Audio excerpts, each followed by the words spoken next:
Well, good evening. I didn't know how large a group this would be. This is great to be here, and I thank you and your wife for inviting us here. Yuba College Board of Trustees is a position I'm running for, and there's a lot of reasons for that. I've been involved with K-12 education for probably 40 plus years, and I see Ashley back there. So I started off as a teacher and a coach over in Maxwell, Arbuckle, became a counselor in Williams, which was my first introduction to Yuba College. I was trying to get kids to come over here way back in the early 90s and stuff. And we had a guy named Jim Lemus. I'm not sure if y'all remember him at all, but Jim did a good job of coming to the schools and seeing what our kids needed. And he would take that back to the Yuba College board just before Woodland campus was built. And so we had somewhat of a pretty good connection with Yuba College. But since that time, the school districts that I've been at, I went from, I became counselor in Williams and then principal there. Then I went to Live Oak as the principal, shifted to Butte County at Biggs to be the superintendent and principal to save them money, saved them $100,000 a year doing that. And then I became lucky enough to be the county superintendent of schools for Sutter County. So I got to work with all 12 districts and the charter schools and all that. And my frustration has been that we would invite Yuba College, even as a county superintendent, we would invite them to our district meetings where we have all 12 district superintendents. They'd show maybe once a year, maybe twice a year. And the things that we needed to have for our kids, K-12, was very difficult for Yuba College to be able to, one, listen to, because they weren't showing up. Two, I don't think the board was always informed of the things that the schools needed. And so I think, I strongly believe as a trustee, and having worked with not just all the schools in Sutter County, but on the west side, previously, I retired in 2016 as a county superintendent. Since that time, I've gone back to work. I was an interim superintendent from Princeton and hired a new superintendent, fixed their budgets and all that kind of stuff. Then I was hired by interim superintendent for Colusa Unified, fixed the budget, got them back on track. Then I was hired by Williams, fixed the budgets. Actually, we removed every one of the administrators there, hired good new people and stuff. So I'm kind of what I do a little bit. I come in and try to fix districts and stuff. And so now my next step is to work with Yuba College, because there's so many things that could be offered for our kids. I was just talking to Joe Hendricks about dual enrollment.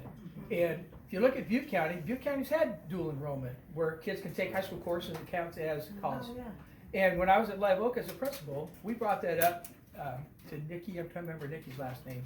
Harrington. Nikki Harrington. Harrington, yes. And so she said, well, Bill, our teachers just don't really want that to happen. So we worked real hard to get a couple classes to make it happen. But it's like a struggle, and it shouldn't be. When you see other community colleges, and I did go to community college. I lived in Huntington Beach, went to Golden West College, graduated from there, and then went to Chico State, played football up there. But I graduated from Chico State, got my didn't know what I wanted to do, but I wanted to go into teaching, that sort of thing. So the frustrating part for me is, even though I've been to a junior college, we called it junior colleges back then, they had so much to offer. Then when I worked in Biggs, and we had dual enrollment, we had kids that didn't even come to our campus. They were enrolled pretty much full time as juniors, taking classes at Yuba College. And so to not have that structure for that to happen is huge.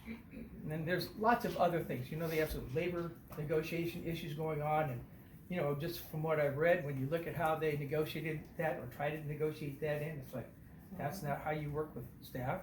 But I know that, having worked with several districts, that when you have superintendents that sometimes are looking to retire and they want to be good with the other unions and that sort of thing, and so they give probably too much, and then it's really hard to come back and try to get some of those things fixed. And not all of them need fixing. We need to pay our staff well, but we also have to have high expectations too. And that comes from a board overseeing the chancellor, who oversees the presidents of the two colleges, and they make things happen. And if they don't, I'm sorry, thank you very much, I appreciate what you're doing, but you're not gonna continue here. Right. So it's a little bit of the hard nose, so my experience has been working with K-12 districts, working out of Sutter County, trying to work with Yuba College. Both my kids unfortunately didn't go to Yuba, they went to Sierra College. Why? Because they offered more things. They would come, they took care of our 2 kids there, where I just think that Yuba College has kind of fallen off the edge a little bit there. There's good people there. I think that they just need some good, strong leadership, and I think they need a good, strong board that can hold the leadership accountable. So with that said, I would really appreciate your vote. Question? Why don't you tell them how much it cost you to fix legal fees? It cost you to fix the problem in Williams, and how much were they spending before on legal fees? Okay. Middle school. I got called back to be the interim superintendent. The board had let the current superintendent go in December, so they asked if I would come in and fix them for the next 6 months, which we did. My understanding at that time was the attorney fees for not a big district were about $350,000 a year. Had 7 attorneys. Wow. So as I recollect monies that we spent, so we did hire, we let go the administrators, we hired new administrators. Sometimes you have to work out a teacher that's just not doing a good job. And CTA is always one of those hard ones to work with. Well, CTA supported us, so we ended up terminating a teacher that was there. And so the 6 months that I was there, hiring all 4 new folks, and the attorney fees were about $14,000. That's what we spent total for 6 months.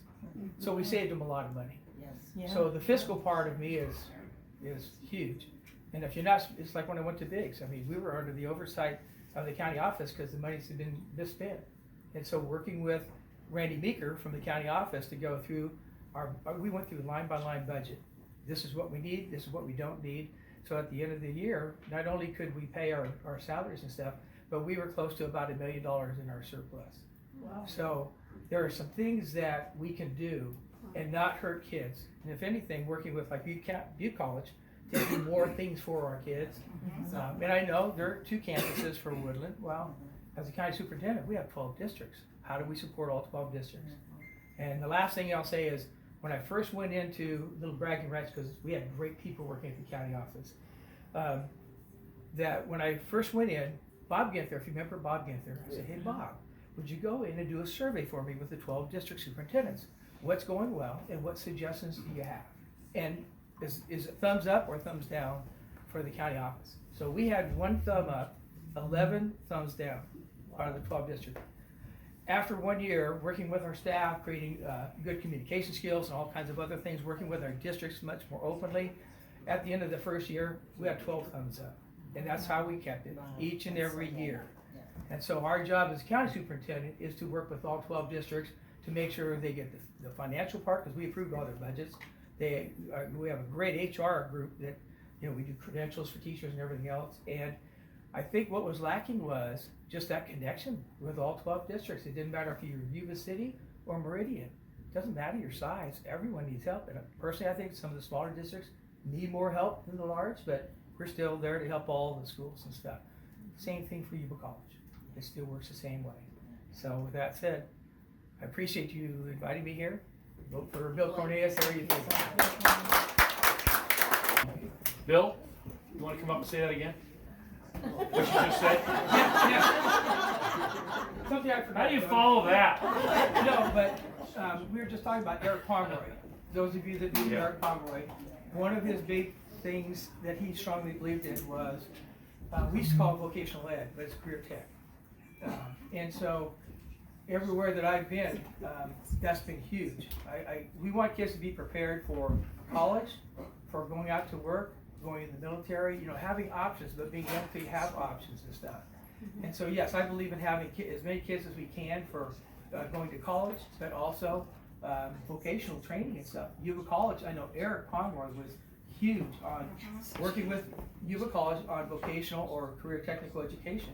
That's a huge part that's missing right now. So I'll let you go on that. Well, no, thanks for adding that. Okay. Awesome.